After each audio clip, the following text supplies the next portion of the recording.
Coming up out of Illinois, I was fully expecting Jer'Zhan Newton to be an absolute problem for opposing offensive lines. And I'll be honest, obviously things didn't go exactly the way that you planned, even though, honestly, there were flashes with Jer'Zhan Newton.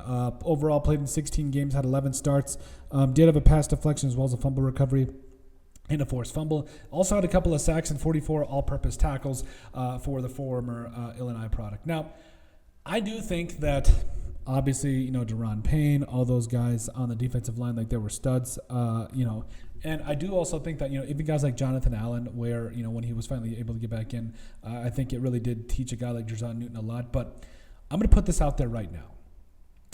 Jer'Zhan Newton is going to be a straight-up problem for opposing teams next year, or this coming season, excuse me. And, we've already seen reports of it, him coming out of camp and, seemed to be putting a lot more together and seems to be, paying attention, seems to be really taking a big step forward. But for me, Jer'Zhan Newton, it all comes down to quickness. How fast can he get through the line? How fast can he penetrate? And can he be a disruptive force on the inside? And how can he be that? Well, some of the things that Dan Quinn mentioned, obviously the strength was one thing, also the nimbleness, and, the speed coming up through the gap there. So, moving forward, clearly the Commanders have themselves a really good D-line, and it's going to be anchored by a guy like Jer'Zhan Newton and the rest of this defense. But I think that with what we've seen from him, not only his speed, but his explosiveness, his ability to get off blocks, chase things down from behind, and just overall effort. Every play is the Alamo.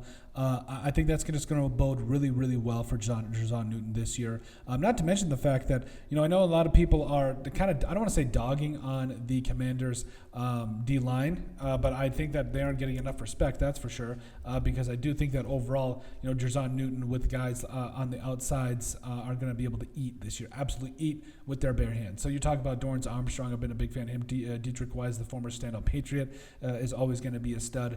But it's even the fact that you got guys like, Frankie Louv on the outside that did some really good things this last year.